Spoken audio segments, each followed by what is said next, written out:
Hello दोस्तों, नमस्कार। मैं रत्नाकर सर आप सभी का गुरुकुल आईएएस क्रैकर में स्वागत करता हूं। ये भी आप लोग का जो टारगेट विद गुरुकुल चैनल चल रहा था, उसी से एक अलग बनाया गया है। इसलिए बनाया गया है क्योंकि जो टारगेट विद गुरुकुल चैनल हमारा था, उस पे मैंने पूरी तरीके से एकेडमिक क्लास को कन्वर्ट कर दिया गया है। तो उसमें सभी जो क्लासेस चलेंगे बच्चे, वो एकेडमी वाले चलेंगे, और यहाँ पे जो क्लासेस चलेंगे बच्चे, वो स्पेशली हमारे सिविल स्टूडेंट के लिए प्रोवाइड किया जाएगा इसमें कंटेंट। और जो भी वनडे एग्जाम होंगे उनके लिए कंटेंट इनको इस हमारे चैनल पे मिल जाएगा। तो आप सभी को इस हमारे नए चैनल पे तहे दिल से मैं आप सभी का स्वागत करता हूं। और मैं आपको बता दूं कि इस चैनल पे अभी फिलहाल आपको जो आगामी एग्जाम होने वाले हैं प्री, जो 2025 के कैलेंडर के हिसाब से आपका यूपी पीएसएस हो, आईएएस हो आपका, और कभी भी एनी टाइम हो सकता है आरओ का एग्जाम, जब भी डेट उसका मेंशन अलाउ हो जाता है तो मैं आपको उसका जिक्र कर दूंगा, और कब इसका एग्जाम होने वाला है या नहीं होने वाला है, कब तक अपडेट होगा, तो मैं उसके बारे में आपको जानकारी देता रहूँगा। तो ये 2025 के कैलेंडर के हिसाब से मैंने सारे पोर्शन यहाँ पे प्रीलिम्स के हिसाब से आपको मैं इस समय पढ़ाऊँगा। जो भी प्रीलिम्स के पेपर में आपके आने वाले हैं, प्री के पेपर में आने वाले क्वेश्चन हैं, उन्हीं के बिहाफ पूरे सिलेबस को आपको पढ़ाने का प्रयास करूँगा। और और हो सकता है पूर्णतः साप्ताहिक में आपको करंट अफेयर भी मैं आपको प्रोवाइड कराऊँगा। तो दोस्त, इसीलिए सबसे पहले मैं अपना जो सब्जेक्ट आपके समक्ष लेकर उपस्थित हुआ हूँ, ज्योग्राफी लेकर उपस्थित हुआ हूँ। और ज्योग्राफी को टॉपिक वाइज टॉपिक हम लोग पढ़ेंगे, और उसी टॉपिक वाइज टॉपिक पढ़ने के बाद फिर हम इस पे पीवाईक्यू को भी क्या करेंगे, आपको हल करवाएंगे। तो आइएगा, आज से हम लोग ज्योग्राफी क्लास को स्टार्ट करते हैं। और सबसे पहले बच्चे ज्योग्राफी का हम लोग सामान्य परिचय लेते हैं, ठीक है। तो हमारे इस नए चैनल पे सबका फिर से एक बार सबसे सभी का तहे दिल से स्वागत है। अब आइए स्टार्ट करते हैं बच्चे। देखिएगा, थोड़ी सी इन्फॉर्मेशन मैं आपको और दे देता हूँ कि बच्चे इस क्लास के जो भी आपको पीडीएफ होंगे, जो भी पीडीएफ इसके होंगे, वो सारे पीडीएफ बच्चे आपको हमारा एक चैनल है, टेलीग्राम चैनल है, उस टेलीग्राम चैनल पे आ जाइएगा। टारगेट नाम से वो भी होगा, टारगेट विथ गुरुकुल।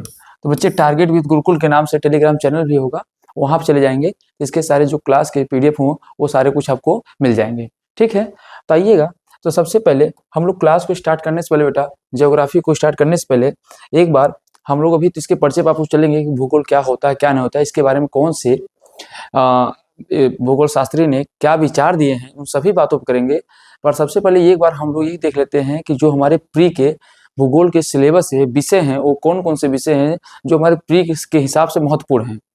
और चाहे वो यूपी पीसीएस हो, चाहे आरओ हो, चाहे आपका आईएएस हो, कोई भी हो, तो जहाँ से भी वनडे मतलब कि कह सकते हैं कि जहाँ से पीवाईक्यू बन सकते हैं आपके प्री के, उन सभी टॉपिकों को मैं पहले वन बाय वन आपको बता दे रहा हूँ। उसके बाद आपके कंटेंट पे मैं चलूँगा, ठीक है। तो देखिएगा,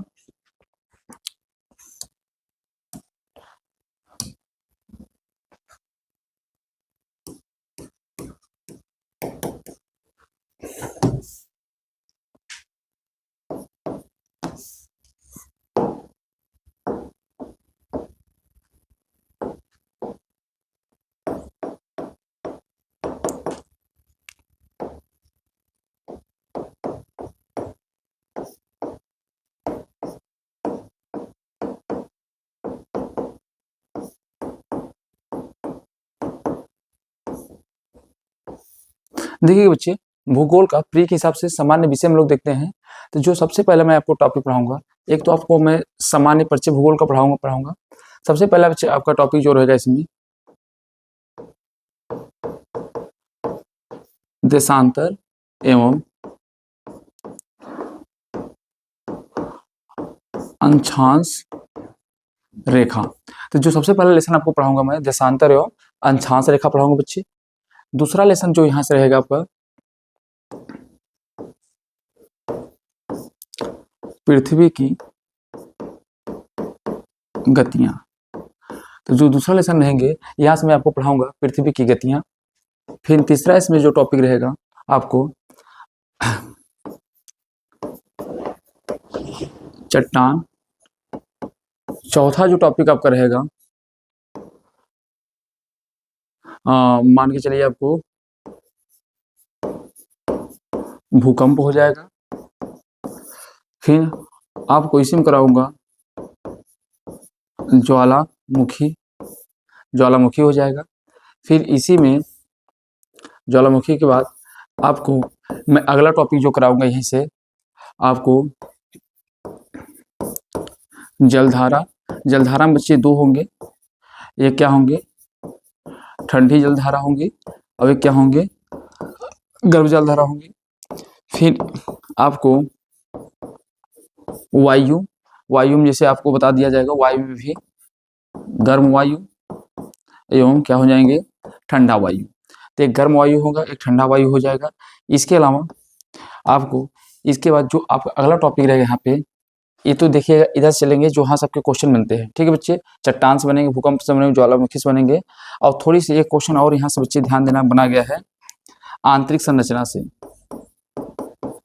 आंतरिक संरचना से जैसे सिल्क, डाई, ये सब क्या होते हैं, इन सब के बारे में आपको बताऊंगा। इसके बाद ये टॉपिक यहाँ से यहाँ तक बच्चे रहेंगे। इसके बाद जो हमारे सातों महाद्वीप है, मैपिंग जिसको बोलते हैं हम लोग, तो यहाँ पे महाद्वीपी जानकारी। और महाद्वीपी जानकारी में बच्चे आपको पूरा वही एशिया, अफ्रीका, यूरोप, यूरोप हो गया, उत्तरी अमेरिका,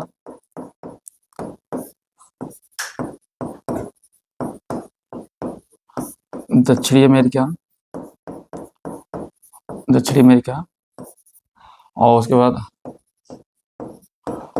अंटार्कटिका, अंटार्कटिका होगा। और इसके बाद एक बच गया बच्चे, कौन सा, ऑस्ट्रेलिया, ऑस्ट्रेलिया। तो ये सातों महाद्वीप कराऊंगा बच्चे। और साथ साथ में इसके जो करेंट ओरिएंटल क्वेश्चन रहेंगे वो भी साथ साथ में यहाँ के करंट अफेयर आपको क्या करूंगा, साथ साथ में अपडेट कराता चलूंगा। तो ये सारी चीजें बच्चे यहाँ से होंगे महाद्वीपीय जानकारी के तौर से हम लोग ये लेंगे। और फिर इसके बाद इसी के साथ साथ हम लोग को इसके साथ साथ क्या पढ़ना बच्चे, भारत का भूगोल।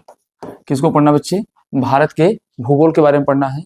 तो जैसे भारत के भूगोल में जो हम लोग पढ़ेंगे, क्या पढ़ेंगे, पहली बात तो पढ़ेंगे भारत का सामान्य परिचय। कौन सा पढ़ेंगे, तो भारत का सामान्य परिचय। फिर भारत का भौतिक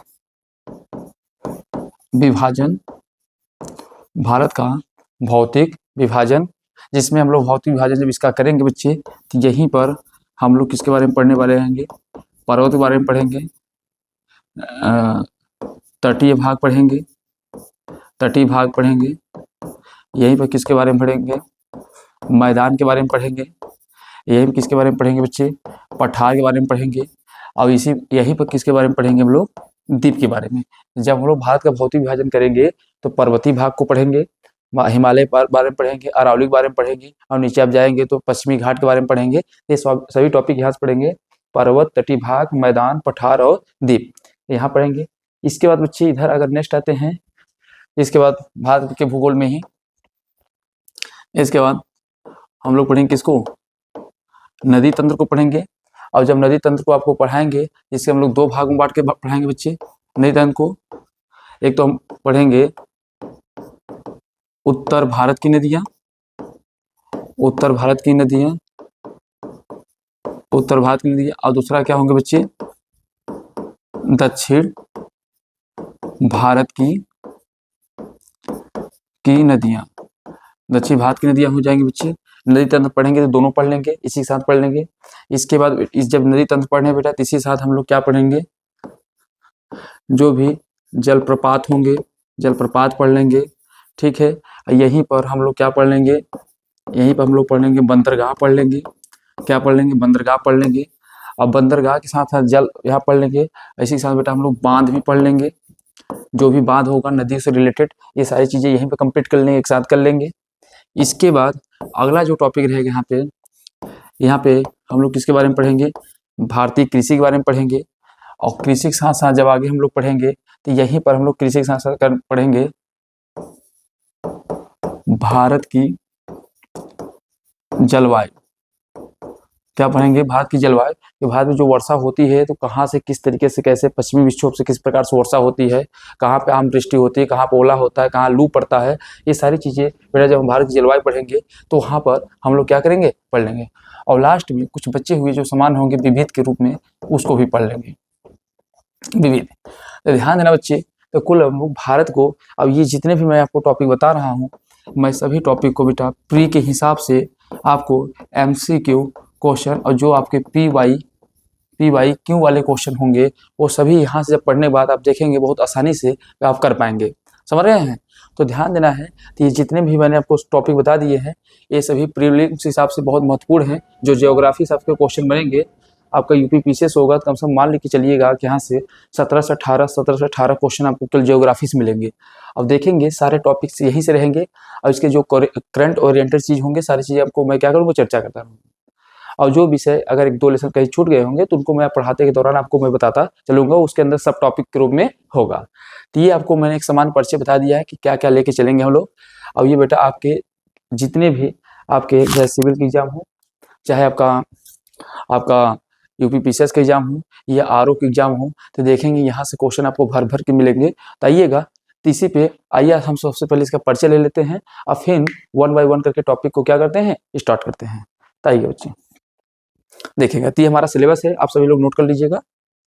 देखिए अब बच्चे सबसे पहले हम लोग चल रहे हैं, अभी आज सामान परिचय से थोड़ा पीपीटी की यूज किया हूँ, बाकी आपके आगे क्लास में बहुत पीपीटी कम मिलेगा, अधिक से अधिक कंसेप्चुअल चीज रहेंगे जो मैं खुद हैंड राइटिंग से लिख कर आपको समझाऊंगा। अधिक से अधिक मैं अपने लिखने में भरोसा करता हूँ, तो आपको लिख के सारी चीजें मैं आपको समझाऊंगा, ठीक है।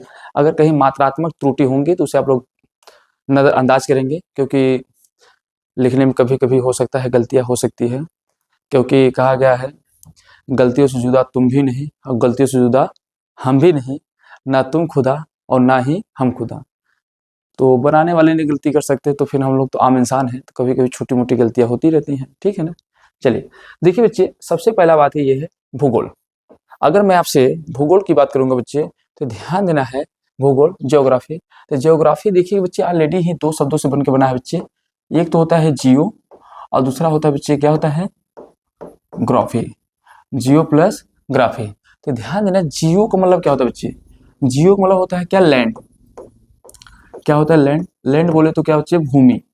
क्या होता है, भूमि होता है। और ग्राफिक मतलब क्या होता है बच्चे, एक तरीके से स्टडी, या आप बोल सकते हैं अध्ययन।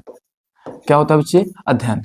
तो कह सकते हैं कि भूमि के बारे में, पृथ्वी के बारे में, भूमि मतलब क्या हो गया बेटा, पृथ्वी। तो पृथ्वी के बारे में अध्ययन करना, पृथ्वी के बारे में अध्ययन करना ही क्या कहलाता है, तो भूगोल कहलाता है।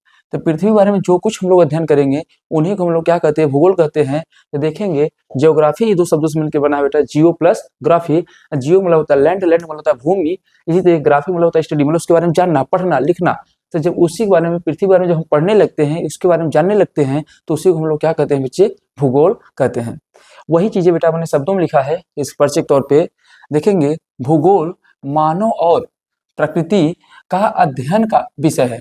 क्या करा बच्चे, कि जो भूगोल है वह मानव और प्रकृति का अध्ययन का विषय माना जाता है, क्योंकि इसमें हम लोग जब पढ़ेंगे तो मानव का संबंध प्रकृति से किस प्रकार से है, किस प्रकार से प्रकृति मानव से जुड़ा हुआ है, उन्हीं कंपोनेंटों को आपस में समझना ही, उनके बारे में सामंजस्य बैठाना ही क्या कहलाएगा, भूगोल कहलाएगा। अथवा भूगोल वह विज्ञान है जो पृथ्वी के धरातल का अध्ययन करता है। क्या बने बच्चे, भूगोल वह विज्ञान है जो पृथ्वी के धरातल का अध्ययन करता है। तो पृथ्वी के धरातल का जो अध्ययन करता है बेटा, उसी को हम लोग क्या करते हैं, भूगोल। इस बात को समझिएगा, आप देखेंगे तो अर्थ से सारे जितने भी टॉपिक हैं वो जुड़े हुए हैं। जैसे अगर बच्चे मैं मान लेता हूँ, यहाँ समझाने के लिए आपको मैं ले लिया, अर्थ ले लिया, हमने क्या ले लिया बच्चे, पृथ्वी। अब हमने ये पृथ्वी ले लिया, तो इस पृथ्वी से देखेंगे तो कई सारी चीजें जुड़ी हैं। जैसे अगर मैं आपसे बात करूं तो हमारा जो एटमॉस्फेरिक प्रेशर, क्या बच्चे, जो हमारे पास क्या है, एटमॉस्फेयर,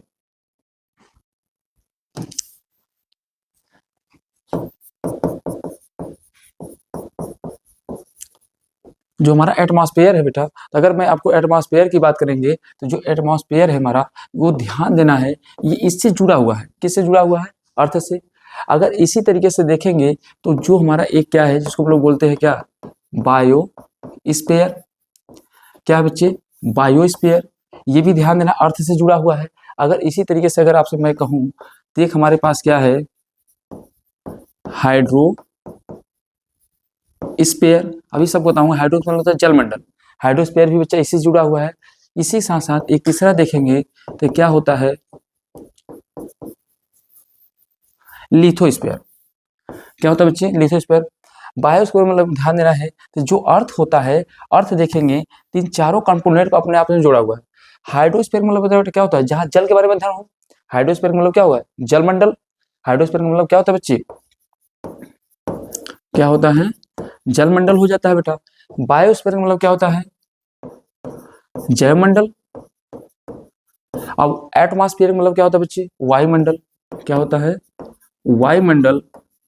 वहीं लिथोस्फीयर मतलब क्या होता है बेटा? जो चट्टान वाली भाग होती है, तो कह सकते हैं चट्टान। तो आप एक चीज देखिएगा, जब आप देखेंगे तो जो अर्थ है, अर्थ में ही क्या पाया जा रहा है, इसकी जस्ट हम लोग ऊपर जब जाते हैं बच्चे, जैसे अगर मान चलिए एक छोटा सा एग्जाम्पल आपको देता हूँ, ये बच्चे हमारा क्या है, अर्थ है। तो अर्थ से लगभग हम लोग कितने जाते हैं, 100 किलोमीटर ऊंचाई पे। अगर देखेंगे तो 100 किलोमीटर के ऊंचाई पर एक लाइन खींची गई है। इस लाइन को हम लोग बोलते हैं क्या, कारमे। कारमे लाइन। अब ये जो बच्चे कारमे लाइन है ना, ये बताता है कि आपके भौगोलिक जहां, जैसे मान लीजिए भारत है, तो भारत के ऊंचाई से जब ऊपर जाएंगे, तो लगभग जब 100 किलोमीटर की ऊंचाई पे जाएंगे, तो उस एरिया में 100 किलोमीटर के बीच में जो भी वायुमंडलीय प्रदूषण होता है, या जो भी वहां पे घटनाएं घटती है, जो भी उस परिवेश में जिस प्रकार की कोई भी घटना घटती है, तो जिस भौगोलिक देश के अंदर, जिस भौगोलिक क्षेत्र जिस देश के अंदर आएगा, वह उसी का अधिकार क्षेत्र माना जाएगा। मतलब कहने मतलब ये है कि जैसे भारत है, तो भारत का 32,87,263 वर्ग किलोमीटर है, तो उसके ऊंचाई के 100 किलोमीटर के अंदर जो भी प्रदूषण फैलेगा, वो चाहे किसी भी देश से आया हुआ हो, पर उसकी जिम्मेदार कौन होगा, तो होगा भारत होगा। समझ रहे हैं? तो ध्यान देना, ये कार्बन लाइन जो बताता है कि इसके ऊपर की स्थिति कितनी तक भारत की, अगर कहा जाए भारत की ऊंचाई पे कितना तक अधिकार है, तो कितना बच्चे, 100 किलोमीटर है। कि 100 किलोमीटर के बाद फिर वो किसमें मामले में चला जाएगा, अंतर्राष्ट्रीय मामला में चला जाएगा। तो यही ऊपर जो हवाओं का, धूल कण आदि का, गैस का जो परिवेश होता है, उसी को तो हम लोग वायुमंडल कहते हैं। क्योंकि वायुमंडल बच्चे जब हमारा बना होगा, तो इसमें 3 कंपोनेंट आए होंगे आपके। क्या होंगे भैया? धूल होगा, धूल कण, यहीं पे गैस, और क्या होगा बच्चे, जलवाष्प। तो ये सभी चीजें जब आप पढ़ते होंगे तो सभी आएंगे। और जब एटमॉस्फेयर को आप पढ़ने लगेंगे बच्चे, तो इसी में हम लोग क्या क्या पढ़ते हैं, तो ध्यान देना, यहीं से एटमॉस्फेयर से तो 3 शब्द हमारे पास निकल के आते हैं। एक क्या निकालते हैं बच्चे, यहीं से बच्चे क्या निकल के आता है, हमारा क्लाइमेट निकल के आता है। जो क्लाइमेट आप पढ़ते हैं यहीं पढ़ते हैं। क्लाइमेट के साथ साथ इसका स्ट्रक्चर भी हम लोग पढ़ते हैं। स्ट्रक्चर हो गया। और यहीं पर हम लोग इसके बारे में पढ़ते हैं, मानसून के बारे में पढ़ेंगे, हमारे मानसून कैसा होता है। वही देखेंगे जब आप लिथोस्फीयर पढ़ेंगे बच्चे, तो लिथोस्फीयर में ये हम लोग क्या पढ़ते हैं, जियोलॉजिकल स्ट्रक्चर के बारे में पढ़ते हैं बेटा। जियोलॉजिकल स्ट्रक्चर के बारे में पढ़ेंगे। और यही पर हम लोग किसके बारे में पढ़ते हैं, माउंटेन के बारे में जब पढ़ेंगे, तो बताओ माउंटेन में क्या पड़ेगा, तो माउंटेन में भैया क्या मिलेगा, चट्टान ही तो मिलेगा। यही पर हम लोग क्या पढ़ेंगे, प्लेन एरिया पढ़ेंगे। यही पर हम लोग क्या पढ़ेंगे, प्लेटू पढ़ेंगे। तो ये सारी चीजें कहाँ पढ़ते हैं, लिथोस्फीयर में पढ़ते हैं। वही हाइड्रोस्फीयर की बात करेंगे बच्चे, तो यही पर हम लोग क्या पढ़ते हैं, ओशियन के बारे में पढ़ते हैं। यही हम लोग किसके बारे में पढ़ते हैं, समुद्र के बारे में पढ़ते हैं। यही अगर आपसे बात करें तो यहीं पर हम लोग ओशियन करंट के बारे में पढ़ते हैं। ये सारी जानकारी जो है बेटा यहीं हम लोग पढ़ लेते हैं। वही जब बायोस्फीयर के बारे में जाते हैं बेटा, तो आप देखिए यहाँ पे इन्वायरमेंट वाला सेक्शन आ जाता है। इकोलॉजी यहीं पे पढ़ते हैं हम लोग। यहीं पे हम लोग प्लांट पढ़ते हैं। यहीं पे हम लोग क्या पढ़ते हैं, एनिमल पढ़ते हैं, एनिमल्स पढ़ते हैं। तो सारे टॉपिक कहाँ आ रहे हैं बच्चे, बायोस्फीयर में आ रहे हैं। तो अगर मैं आपसे बात करूं तो ध्यान देना, कहीं ना कहीं अर्थ देख रहे हो, इन सभी को अपने आप में समाहित किया हुआ है। बायोस्फीयर को, एटमॉस्फेयर को, लिथोस्फीयर को, हाइड्रोस्फीयर को। इन सभी कंपोनेंट को मिलाकर ही जब हम लोग समग्र रूप से पढ़ लेते हैं तो समझ लेना ज्योग्राफी हमारा क्या हो गया, कंप्लीट हो गया। इनके बारे में जान लेना ही ज्योग्राफी क्या होगा बच्चे, कंप्लीट हो गया। और आप देखेंगे जब आपको मैं पढ़ाता जाऊंगा तो यही टॉपिक बार बार आपसे बायोस्फीयर जुड़ेगा, एटमॉस्फेयर जुड़ेगा, लिथोस्फीयर जुड़ेगा और हाइड्रोस्फीयर जुड़ेगा, क्योंकि इन्हीं सभी चीजों से मिलाकर हमारा जीवन क्या है बच्चे, संभव है। समझ रहे हैं? तो आप कह सकते हैं, इसीलिए मैंने बोला कि भूगोल मानव और प्रकृति का अध्ययन का विषय माना जाता है, और अथवा भूगोल वह विज्ञान है जो पृथ्वी के धरातल का अध्ययन करता है। तो बात क्लियर बच्चे, सभी पॉइंट क्लियर हो गया। अब देखिएगा, अब कौन से भूशास्त्री किसके बारे में क्या क्या कहे हैं, आइएगा फटाफट उनके बारे में भी क्या करते हैं जान लेते हैं बच्चे। तो यहां तक की बात क्लियर हो गया सभी को। चलिए अब देखिएगा, एक हमारे पास ध्यान देना है भूगोल शास्त्री है जिसका नाम है कार्ल सावर के अनुसार। अब कार्ल सावर के अनुसार भूगोल के बारे में देखिए, कार्ल सावर भूगोल के बारे में क्या कहते हैं, उन्होंने अपने भूगोल की परिभाषा क्या दिया है, कभी कभी पूछ सकता है कार्ल सावर के अनुसार भूगोल की परिभाषा क्या होगी, समझ रहे हैं? तो यदि ये कहते हैं, यदि इतिहास कब का वैज्ञानिक अध्ययन प्रस्तुत करता है तो भूगोल कहाँ का वैज्ञानिक एवं तार्किक अध्ययन प्रस्तुत करता है। बच्चे ध्यान देना है, क्या कर रहे हैं, यदि इतिहास कब का वैज्ञानिक अध्ययन प्रस्तुत करता है तो भूगोल कहाँ का। अब इसे जो इतिहास है, तो इतिहास में जब बच्चे आप पढ़ेंगे तो आप देखते हैं पाषाणकालीन युग से स्टार्ट करते हैं, पाषाणकालीन पढ़ेंगे, पाषाणकालीन के बाद फिर आ जाएंगे हड़प्पा सभ्यता आ जाएंगे, हड़प्पा से वैदिक काल आ जाते हैं।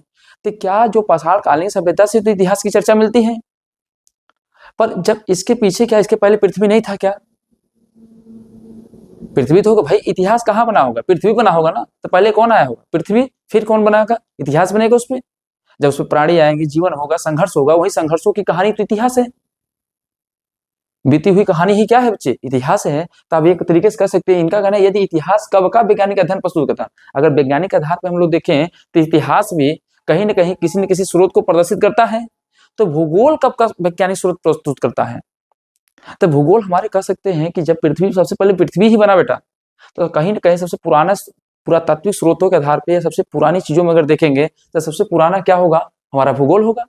तो ध्यान देना, अगर कार्ल सावर के अनुसार अगर कहा गया कथन क्या है, यदि इतिहास कब का वैज्ञानिक अध्ययन प्रस्तुत करता है तो भूगोल कहाँ का, मतलब भूगोल जो है वो कहाँ का इतिहास प्रस्तुत करता है, तो कहाँ का वैज्ञानिक एवं तार्किक अध्ययन प्रस्तुत करता है, ये कथन पूछे तो बेटा बता देना है, कार्ल सावर के अनुसार दिया गया है।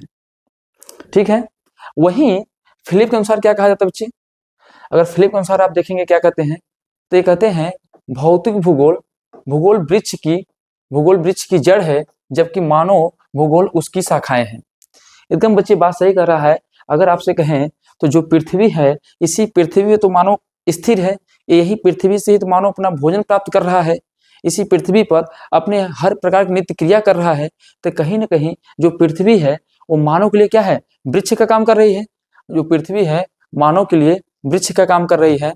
और ध्यान देना है, वहीं अगर मैं आपसे बात करूं तो उसी, और जबकि जो मानव है इसी से क्या कर रहा है, प्राप्त कर रहा है। तो जो शाखाएं हैं बेटा, जो शाखाएं हैं वो जड़ से ही तो जल प्राप्त होने के बाद भोजन प्राप्त कर पाती हैं। तो उसी तरीके से बच्चे यहाँ ध्यान देना है कि भौतिक भूगोल, जो भौतिक भूगोल बेटा, जो जैसे स्ट्रक्चर, जो भौतिक भूगोल मतलब जिसको हम लोग महसूस कर सकें, महसूस कर चुके हैं, तो सारी चीजें क्या बेटा भौतिक भूगोल के अंदर आएंगे। अभी आपको बताता हूँ, भूगोल क्या है, वृक्ष की जड़ है बेटा, वृक्ष की जड़ है, जबकि मानव भूगोल उसकी क्या है बच्चे, शाखाएं हैं। क्योंकि मानव भूगोल की क्या है, शाखा है, क्योंकि उन्हीं से वो क्या हुई है, जुड़ी हुई है। ध्यान देना है। वही ध्यान देना है बच्चे, अगर मैं भौतिक भूगोल का जन्म पृथ्वी के, भौतिक भूगोल का जन्म पृथ्वी की उत्पत्ति के साथ माना जाता है, बिल्कुल बात सही है। जब पृथ्वी बनी होगी तभी तो बच्चा, जब पृथ्वी बनी, अभी आपको मैं आगे चल के ओपेरिन का सिद्धांत पढ़ाऊंगा तो वहां आपको बताऊंगा किस तरीके से कोई किसी पृथ्वी पर कोई प्राणी आया और उस प्राणी के दौरान कौन कौन सी पहले गैसें बनी, और यही गैसें आगे चल के देखेंगे तो पूरे वायुमंडल का निर्माण कर रही हैं। तो इसकी सारी प्रोसेस मैं समझाऊंगा, आराम से स्थिरता से आप लोग सिर्फ बने रहें, ध्यान देना है। तो साथ माना जाता है, जबकि मानव भूगोल का जन्म मानव की उत्पत्ति के साथ माना जाता है। बिल्कुल भाई, अगर पूछे भौतिक भूगोल कब बना था, तो जब पृथ्वी बन गई थी, जब पृथ्वी बना तभी क्या बन गया, भौतिक भूगोल बन गया। भौतिक भूगोल मतलब बेटा क्या, प्रकाश, हवा, पर्वत, समझ रहे हैं, मिट्टी, सॉइल से जो है आपके हैं, तो ये सारी चीजें कब बनी, जब पृथ्वी बनी होंगी तभी सभी बनी होंगी। पर मानव इन सभी के बनने के बाद बना होगा ना, क्योंकि मानव की उत्पत्ति के साक्ष्य कहां से मिलते हैं हमको? अगर मानव की उत्पत्ति के सबसे पहले साक्ष्य अगर देखें तो कहां मिलता है बच्चे? अफ्रीका मिलता है। कहां से मिलते हैं? अफ्रीका से, कि मानव की उत्पत्ति सबसे पहले कहां हुई है? अफ्रीका में हुई है। समझ रहे? तो ध्यान देना बच्चे, तो मानव भूगोल का जन्म मानव की उत्पत्ति के साथ माना जाता है। तो याद रखिएगा बच्चे यहाँ से पॉइंट। तो अगर आपसे पूछा जाए भौतिक भूगोल का जन्म कब हुआ है, तो जब पृथ्वी बनी थी तभी भौतिक भूगोल बना था। और जब मानव, ध्यान देना, जब बन गया तब मानव भूगोल का जन्म कब माना जाता है? मानव की उत्पत्ति से माना जाता है, जब मानव की उत्पत्ति हुई है। ठीक है, आइएगा नेक्स्ट पे चलते हैं हम लोग। और देखिए किसने क्या किया। अब देखो यहाँ पे मैंने आपको भूगोल को 2 भागों में बांट दिया है बच्चे, बता दिया है। देखिएगा भौतिक भूगोल की बात करेंगे तो इसमें कौन आएगा? भू आकृति विज्ञान। मैंने अभी आपको बताया संरचना के बारे में, किसकी संरचनाएं कैसी हैं पृथ्वी के बारे में। उसके बाद देखो समुद्र विज्ञान, मैंने अभी आपको बताया ओशनियोग्राफी, मृदा सॉइल के बारे में, जलवायु के बारे में, पारिस्थितिकी के बारे में। ये सभी क्या है? ये भौतिक भूगोल है, जिनको हम लोग देख के महसूस कर सकते हैं, समझ सकते हैं इनके बारे में। तो ये सभी क्या बच्चे? भौतिक भूगोल। यही मानवीय भूगोल में कौन आएगा? आर्थिक भूगोल। जैसे हम लोग डेली के जो क्रिया चल रही है, जो अर्थव्यवस्था चल रही है, तो आर्थिक क्रिया बिना धन के तो इस समय कोई जीवन संभव है नहीं भैया। जीवन जीने के लिए धन की आवश्यकता है, क्योंकि आज इस समय जो भी वस्तुओं की मांग है वो किससे है? धन से ही प्राप्ति हो रही है। समझ रहे हैं? तो ध्यान देना है। इसके अलावा कृषि बेटा, हम लोग पालन पोषण करने के लिए, अपने जीवन यापन करने के लिए क्या करते हैं? कृषि का खेती करते हैं। तो एग्रीकल्चर क्या हो गया बेटा? मानव भूगोल में आ गया। जनसंख्या किस में आएगा? मानव भूगोल में आएगा। संसाधन भूगोल किस में आएगा? मानव भूगोल में आएगा। बस्ती किस में आएगा? सब इसमें आएगा। तो इस ध्यान देना, ये सभी मानव भूगोल के हैं, और ये सभी बच्चे क्या है? भौतिक भूगोल है। तो कभी कभी आपसे ऐसे भी पूछ सकता है कौन सा भौतिक भूगोल का विषय है और कौन सा मानव भूगोल का विषय है। तो याद रखिएगा, यहाँ से ये सभी परिचय में है, आपको याद रखना है। ठीक है, आइए देखिएगा। अब देखिएगा हमारे पास एक भूगोल शास्त्री जिसका नाम क्या है बेटा? हेकेटियस। अब हेकेटियस ने क्या कहा? तो ध्यान देना है, हेकेटियस के बारे में क्वेश्चन क्या क्या बन सकता है बच्चे? तो पहला क्वेश्चन यही बनेगा कि इन्हें हम लोग भूगोल का क्या कहते हैं? पिता कहते हैं। इन्हें हम लोग क्या कहते हैं? भूगोल का पिता कहते हैं। क्यों कहते हैं बेटा? क्योंकि कुछ तो ऐसा काम किए होंगे तभी तो पिता कहेंगे। तो ध्यान देना, इनकी एक बुक है जिसका नाम है जेस पेरिडियस। तो ध्यान देना, जेस पेरिडियस नामक इनकी एक पुस्तक है। उस पुस्तक में इन्होंने भूगोल के बारे में क्या है? कुछ लिखा है। अब ध्यान देना, इन्होंने भूगोल के बारे में क्या किया? एक बुक लिख दिया जिसका नाम था क्या? जेस पेरिडियस। तो जेस पेरिडियस नामक पुस्तक में इन्होंने क्या किया कि भूगोल के बारे में चर्चा किया था। अब क्या चर्चा किया था देखेंगे। भूगोल को एक अलग अध्ययन शास्त्र के रूप में स्थापित करने का श्रेय दिया जाता है। मतलब प्रारंभिक समय में हम लोग भूगोल नहीं पढ़ते थे कि भूगोल नाम का कोई सब्जेक्ट होता था, भूगोल नाम का कोई चैप्टर होता था, या भूगोल नाम का कोई किताब होता था। पर ये एक पहले ऐसे व्यक्ति थे जिन्होंने, हेकेटियस ने क्या किया, इन्हें एक बुक के रूप में, इन्हें अलग सब्जेक्ट के रूप में प्रमाणित करने का कार्य किया था। इसीलिए इन्हें हम लोग क्या कहते हैं? तो भूगोल का पिता कहते हैं, क्योंकि इन्होंने बताया कि भूगोल एक अध्ययन शास्त्र है, एक अपने आप में विषय है। जिस तरीके से इतिहास होता है, जिस तरीके से राजनीतिक विज्ञान होता है, उसी तरीके से क्या होता है? आपका भूगोल भी होता है। अब ध्यान देना है, जाता है। इसीलिए इन्हें हम लोग भूगोल का क्या कहते हैं बच्चे? पिता कहते हैं। तो बात समझ आ गया। और इसके साथ साथ बेटा इन्होंने कुछ जानकारी और दिया है। यह भूमध्य सागर, द्वीपों, जल डमरू मध्य का विस्तृत विवरण भी देते हैं। मतलब इसके अलावा बेटा ध्यान देना है, अभी जब बताऊंगा जल डमरू क्या होता है, जहाँ पे 2 जलधाराएं आपस में क्या होती हैं? जुड़ती हैं, और 2 भूखंड अलग होते हैं, उस स्थान को हम लोग जल डमरू कहते हैं। ध्यान देना है। जैसे अगर आपसे मैं कहूं तो आप थोड़ा सा भारत का अगर मैप देखेंगे बच्चे, तो नीचे हमारा भारत है,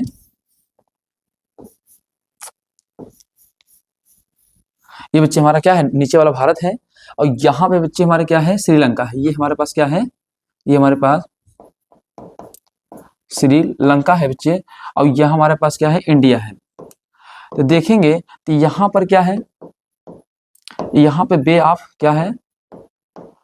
बंगाल है। और नीचे आप देखेंगे बच्चे तो यहाँ क्या है? इंडियन ओशियन है। और इधर हमारे पास क्या है? अरब सी है। तो आप देखिएगा यहाँ की जो जलधाराएं हैं, यहाँ की जो जलधाराएं हैं वो आपस में क्या हो रही हैं? वो आपस में क्या हो रही हैं? जुड़ रही हैं। यहाँ की जो जलधाराएं हैं आपस में क्या हो रही है? जुड़ रही हैं, तो जो दो जलधाराओं को आपस में क्या करें, जोड़े, और ये दो भूखंडों को क्या करें बच्चे, अलग करें। तो जो दो भूखंडों को अलग करे और दो जलधाराओं को आपस में जोड़े, ऐसे पॉइंट को हम लोग क्या कहते हैं, जल डमरू कहते हैं। क्या कहते हैं, जल डमरू। तो जल डमरू मध्य के बारे में इन्होंने क्या किया था, आपको समझाया था, ये किया था। और इसके बाद दुनिया के सभी देशों के समान रूप से रेखा वर्णन किया था। मतलब दुनिया, जो सभी दुनिया है उनके बारे में एक समान रूप का, मतलब उनका चित्रण का भी क्या किया था, विवरण इन्होंने दिया था। तो ये सारे पॉइंट बेटा किससे बन सकते हैं, हेकेटियस से। तो ये सारे पॉइंट आप लोग याद रखिएगा, क्योंकि पीवाईक्यू के रूप में क्वेश्चन पहले देखा गया है। वर्तमान परिप्रेक्ष्य में इसका प्रभाव तो कम है, पर फिर भी कभी भी हो सकता है क्वेश्चन आ जाए, तो आप लोग एक बार इसे सरसरी निगाह से आप क्या करेंगे, देख लेंगे। ठीक है, आइए इसके बाद दूसरे कौन है बेटा, दूसरे हमारे पास है एरोस्थनीज। आइए देखिए इन्होंने क्या क्या बातें बताया भैया, एरोस्थनीज ने क्या बताया है, तो ध्यान देना है। यह कौन थे, तो यह प्राचीन यूनानी विद्वान थे। ये कौन थे, प्राचीन यूनानी विद्वान थे। एरोस्थनीज को आमतौर पर भूगोल का जनक माना जाता है। देखिए भूगोल का पिता तो हम लोग किसको मानते हैं, हेकेटियस को मानते हैं, पर आमतौर पर ये भी क्या होते हैं, भूगोल का जनक माना जाता है, कहा जाता है। तो क्यों कहा जाता है, जरा देखेंगे। क्योंकि उन्होंने सबसे पहले भूगोल शब्द का प्रयोग, ध्यान देना, अगर पूछा जाए सबसे पहले भूगोल शब्द किसने दिया था, तो सबसे पहले जो ज्योग्राफी शब्द था,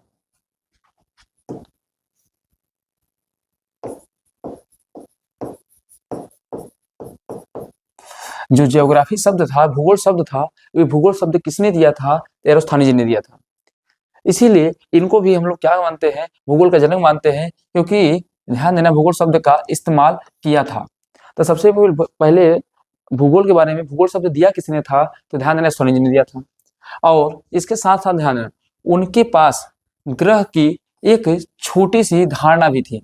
मतलब ये ग्रहों के बारे में बता रहे थे कि प्लेनेट जो होते हैं वो किस प्रकार से क्या करते हैं, उसके बारे में उन्होंने क्या किया था, बताया था, जिसने उन्हें पृथ्वी के परिधि का निर्धारण करने में सक्षम बनाया। कि परिधि, जो पृथ्वी है, देखो भाई परिधि सबको पता होना चाहिए क्या होता है, परिधि मतलब क्या होता है। अब इसे मान लीजिए कि अगर ये ध्यान देना है कि ये मान लीजिए हमारा ये पृथ्वी है, तो इसको चारों तरफ घूमने में, ये चारों तरफ इसके जो घूम रहे हो, तो घूमने में कितनी दूरी टोटल तय की हो, वो इसकी क्या होती है, परिधि होती है। अगर आपसे मैं कहूँ ये बेटा अगर वर्गाकार है, तो इसके चारों तरफ यहाँ से यहाँ, यहाँ से यहाँ, यहाँ से यहाँ, यहाँ से यहाँ, यहाँ से यहाँ तय करने में जितनी दूरी लगेगी वही क्या कहलाएगी, उसकी परिधि होगी। तो ध्यान देना पृथ्वी की परिधि क्या है, उसको कितनी, मतलब पूरी तरीके से उसकी गोलाई का लंबाई कितना है, उसके बारे में उन्होंने क्या किया था, बताने में क्या किया था, काम किया था। इसके साथ साथ उन्होंने ध्यान देना अंशांश और देशांतर, लेटीट्यूड और लॉन्गिट्यूड की लाइन के बारे में। तो ध्यान देना है ये क्या किए थे, लेटीट्यूड एंड लॉन्गिट्यूड लाइन के बारे में बताया था। अभी आपको आगे पढ़ाऊंगा, जस्ट यही पहला चैप्टर है मेरा, लेटीट्यूड और लॉन्गिट्यूड। तो आपको बताऊंगा लॉन्गिट्यूड क्यों खींचा गया है और लेटीट्यूड क्यों खींचा गया है। बने रहेंगे इसके अगले क्लास में, तो आपको जानकारी इसकी मिल जाएगी, ठीक है, के बारे में जानकारी दिया था। इसके साथ साथ ध्यान देना विषुवत रेखा सर्वप्रथम मापने की कोशिश भी किसने किया था, इन्होंने किया था। अब आप जानते हैं पृथ्वी को, जब आप यहाँ पे अभी आपको ये लाइन जो है बेटा, इसी को बोलते हैं क्या, अक्षांशीय रेखा। अब ये जो है, ये बीचों बीच जो 0 डिग्री होता है ना, इसी को 0 डिग्री कह दो बेटा, इसी को आप लोग इक्वेटर कह दो, और इसी को हिंदी में लोग क्या बोलते हैं, विषुवत। तो विषुवत रेखा की लंबाई कितनी है, इसे मापने का भी प्रयास किसने किया था, तो इन्होंने किया था। तो याद रखना है ये सारे पॉइंट किसके बारे में हो गया, एरोस्थनीज के बारे में। तो ये भूगोल, सबसे पहले 2 पॉइंट याद रखना है, भूगोल शब्द किसने दिया है, इन्होंने दिया है। अंशांश और देशांतर के बारे में इन्होंने बताया है, अंशांशी देशांतरी रेखा को नापने का भी प्रयास इन्होंने किया है, ठीक है। ये सारे पॉइंट इनसे क्वेश्चन बन सकते हैं। आइए अब आइए अलेक्जेंडर वान हम्बोल्ट। देखो भाई ये वान हम्बोल्ट जो है ना, ये ध्यान देना कभी ये लोग एक क्षेत्र के काम करने वाले नहीं है, बहुत सारे क्षेत्र में काम करते हैं। अब इन्होंने देखो जियोग्राफी में कौन से क्षेत्र में काम किया भाई, जरा देखते हैं। अलेक्जेंडर वान हम्बोल्ट जो थे बेटा, ये एक जर्मन के थे, ये भी एक भूगोल शास्त्री थे। इन्होंने क्या कहा, इन्हें आधुनिक भूगोल का जनक, अगर आपसे पूछा जाए आधुनिक भूगोल का जनक किसे कहते हैं, तो अलेक्जेंडर वान हम्बोल्ट। देखो अगर भूगोल के पिता पूछे किसे बोलेंगे हम लोग, एरोस्थनीज बोलेंगे। भूगोल शब्द दिया किसने दिया था, तो किसने, सॉरी, अगर आपसे पूछा जाए भूगोल के जनक कौन है, तो कौन थे बेटा, हेकेटियस। अगर भूगोल शब्द किसने दिया था? एरिस्टोथेनिस ने दिया था। अगर भूगोल के आधुनिक पिता अगर पूछेगा तो कौन है? Alexander von Humboldt. अब देखिएगा, इन्होंने भूगोल को वर्णनात्मक विज्ञान के रूप में घोषित किया। और ध्यान देना, वर्णनात्मक मतलब उसका पूरा विवरण उन्होंने दिया, समझ रहे हो। इसके साथ समताप रेखा को मानचित्र पर दिखाने वाला पहला व्यक्ति थे। अब अभी समताप रेखा क्या होगा बच्चे, आपको मैं बताऊंगा। जैसे मान लीजिएगा, ये ध्यान देना है, ये जैसे पृथ्वी है, यहाँ यहाँ यहाँ ऐसे, तो यहाँ टेम्परेचर कुछ होगा, यहाँ टेम्परेचर कुछ होगा, यहाँ टेम्परेचर कुछ होगा, यहाँ टेम्परेचर कुछ होगा। तो जहाँ जहाँ टेम्परेचर समान है, जहाँ उन्हें एक सीधी रेखा में दिखा देना, ये क्या कहलाएगा? समताप रेखा। जहाँ पे सभी जगह तापमान का औसतन ताप क्या हो? एक समान हो। तो समझना बेटा, अभी आगे आपको पढ़ाया जाएगा। तो ध्यान देना है, समताप रेखा को मानचित्र पर दिखाने वाले पहले व्यक्ति थे। इसके साथ साथ पनामा जल संधि को दूसरी तरफ से पनामा नहर, बेटा नहर होना चाहिए था यहाँ पे, पनामा नहर। अभी देखो पनामा नहर को लेकर इंफ्लिक्ट भी चल रहा है वर्तमान में, क्योंकि अभी आपको मैं बताऊंगा, क्योंकि पनामा नहर जो था, पनामा नहर अगर आप ध्यान से देखेंगे बच्चे, तो ये ध्यान देना है, मैं ऐसे बता रहा हूँ, ऊपर बेटा क्या है? नॉर्थ अमेरिका है, और नीचे क्या है? दक्षिण अमेरिका है। अब इन्हीं के बीच में एक पनामा पट्टी पाई जाती है, ये पनामा पट्टी। अब यही पनामा पट्टी में क्या बनाया गया है? पनामा नहर बनाया गया है। ये क्या, यहीं पर क्या है बच्चे? पनामा नहर है। ये पनामा नहर जो है, ध्यान देना है मेरी बात को, ये इधर है अटलांटिक महासागर है बेटा, और इधर है प्रशांत महासागर। इधर हमारा प्रशांत महासागर है, और इधर क्या है? अटलांटिक महासागर है। तो ये दोनों जलधाराओं को आपस में क्या करता है? जोड़ता है, और दो भूखंड को, उत्तरी अमेरिका और इधर दक्षिण अमेरिका को क्या करता है? अलग करता है। अब इन्हीं पनामा नहर को लेकर इन्फ्लिक्ट चल रहा है।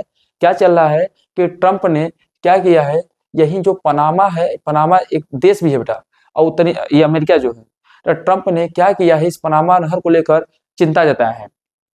क्यों चिंता जताया है? क्योंकि इस पनामा जो नहर है बच्चे, इस पनामा नहर पे क्या हुआ है, कुल यहाँ पे 36% व्यापार क्या हुआ, जितनी जहाजें जाती थी, 36% जहाजों की संख्या कम हो गई, और 36% जब जहाजों की संख्या कम हो गई, तो यहाँ पे यहाँ की गवर्नमेंट ने, पनामा ने क्या किया था, इसको यहाँ पे टैक्स को बढ़ा दिया, यहाँ पे रेट को बढ़ा दिया। जब टैक्स को बढ़ा दिया तो इससे क्या हो रहा है? अमेरिका को तकलीफ हो रहा है। और तकलीफ क्यों हो रहा है? क्योंकि उसकी जहाजें यहाँ जाए तो उसे टैक्स ज्यादा देना पड़ रहा है। और इसके साथ साथ यहाँ पे जो चीनी है, चाइनीज, तो चाइनीजों का भी बेटा यहाँ पे क्या हो रहा है? आधिपत्य ज्यादा है। क्योंकि ये आपको बताऊं, ये जो पनामा पट्टी है, पनामा पट्टी पहले ये जो था, पनामा नहर जो था, वो अमेरिका नियंत्रण में था। पर ये क्या हुआ, ये एक्ट के तहत ये पनामा नहर किसके चला गया था? पनामा देश के नियंत्रण में चला गया था। अब पनामा देश कह रही है कि भाई हम इस पे टैक्स इसीलिए बढ़ा रहे हैं क्योंकि जहाजों की संख्या कम हो गई है, क्योंकि यहाँ के बीच में दो झील पाई जाती है जो सूख गई है। अब सूखने से पानी कम हो गया, पानी कम होने से जहाजें आना बंद हो गई है, और जब बंद हो पा गई है तो इसीलिए मैंने टैक्स का रेट क्या किया है? बढ़ा दिया है। और जब टैक्स का रेट बढ़ा दिया है, इससे अमेरिका को क्या हो रहा है बच्चे? हानि हो रहा है। तो पनामा पट्टी के लेकर विवाद भी है। अभी आगे इसके बारे में आपको भरपूर विवरण दूंगा, क्या इस पे हो सकते हैं इम्पैक्ट, क्या नहीं हो सकते हैं, सारी जानकारी दूंगा करंट अफेयर के दौरान। पर फिलहाल अभी जानिएगा पनामा पट्टी कहाँ है, तो ऊपर उत्तरी अमेरिका, नीचे दक्षिणी अमेरिका, इन दोनों के बीच में ही क्या पाई जाती है? पनामा नहर पाई जाती है, जो प्रशांत महासागर को अटलांटिक महासागर से जोड़ती है, और दक्षिण अमेरिका को उत्तरी अमेरिका से क्या करती है बच्चे? अलग करती है। ठीक है। और पनामा इन्फ्लिक्ट भी कहाँ चल रहा है, तो ध्यान देना यहीं पर। तो ये क्वेश्चन बनने की प्रबल संभावना है, क्योंकि इसमें इस पे चल रहा है पनामा नहर पे विवाद। ठीक है ना, ऐसे पॉइंट को याद रखना है आप लोग को। चलिएगा, इसके बाद ध्यान देना है, इन्होंने इंडक्टिव मेथड भी दिया, जिसको बोलते हैं आगमनात्मक विधि। इसमें क्या होता है कि इन्होंने भूगोल के बारे में स्थान विशेष पर जाकर उनके स्रोतों को प्राप्त किया।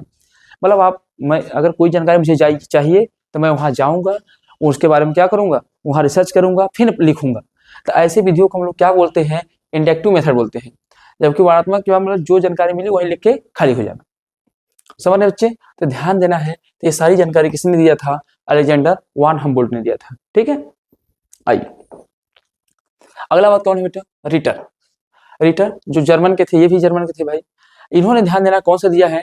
डिटेक्टिव मेथड दिया है। ध्यान देना, रिटर को मानव जाति और भूगोल के बीच संबंध स्थापित करने का श्रेय दिया जाता है। जो भाई मानव जाति है, मानव भूगोल से किस तरीके से जुड़ा हुआ है, इसके बारे में संबंध बताने में इसका योगदान है। तो ध्यान देना कौन है? रिटर है। कि हम प्रकृति से किस तरीके से जुड़े हुए हैं। अब पढ़ते पढ़ते आपको खुद ही पूरा याद हो जाएगा प्रकृति से हम लोग कैसे जुड़े हुए हैं। और इन्होंने क्या दिया था बेटा, डिटेक्टिव मेथड दिया था, जिसको बोलते हैं निगमनात्मक विधि।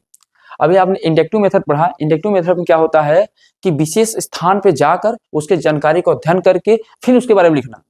जबकि डिटेक्टिव मेथड क्या होता है, आपको जाना नहीं है, रिसर्चों के आधार पर जो जानकारी मिल गई, किसी स्रोत से जो जानकारी मिल गई, उन्हीं जानकारी के आधार पर अपने बुक में क्या कर देना, लिख देना।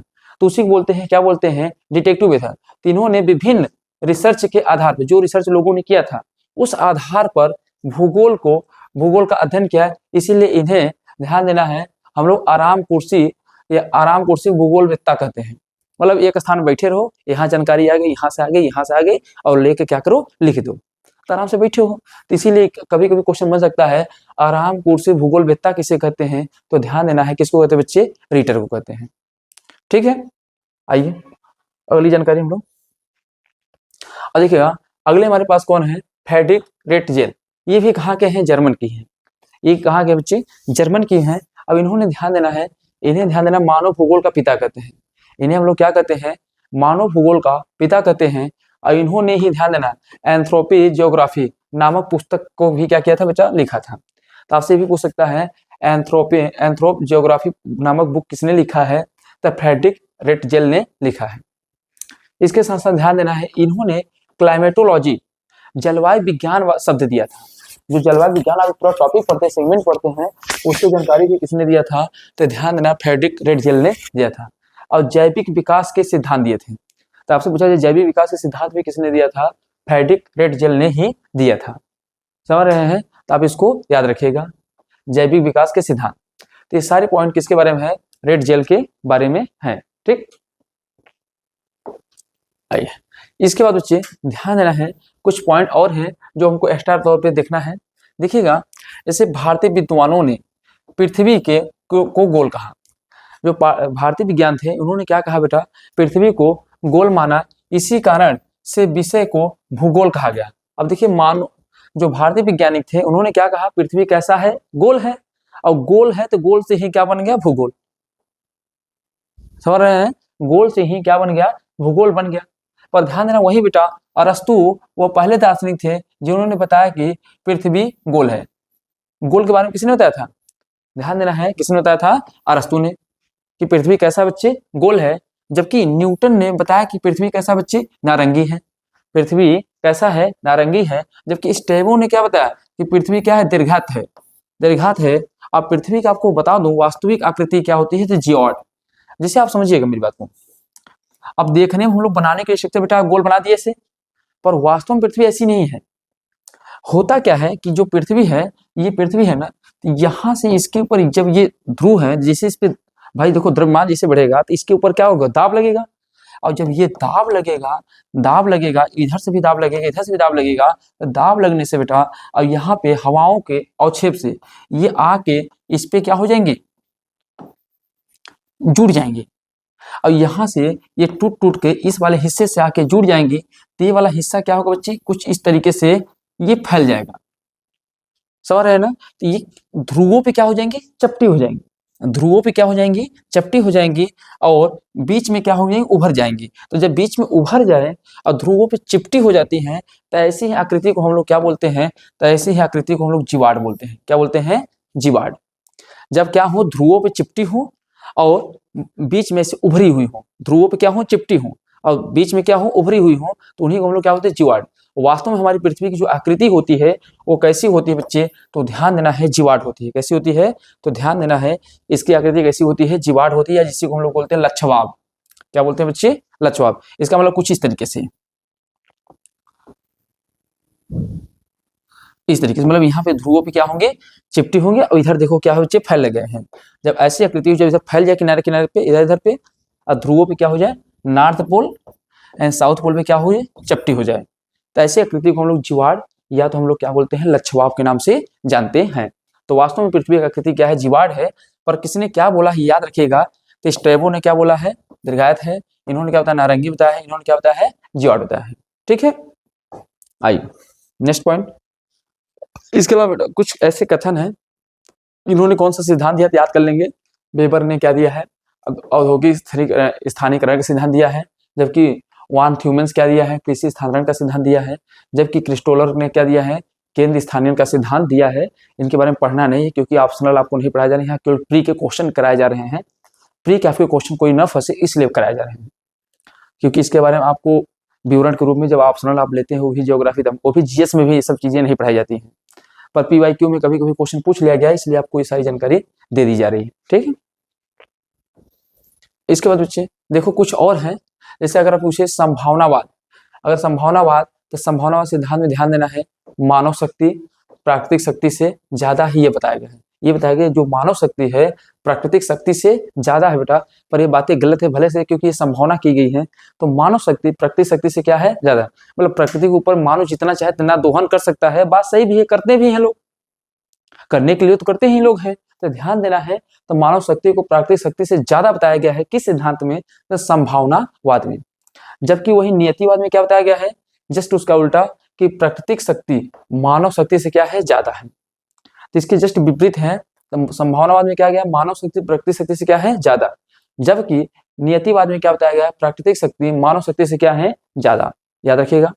इसके बाद नव निश्चयवाद में क्या कहा गया है, प्रकृति मानव पर नियंत्रण रखती है, नियंत्रण रखती है, यदि नियंत्रण नहीं रखती तो प्रभाव अवश्य डालती है, इसीलिए इन्हें रोको और जाओ का सिद्धांत भी कहते हैं।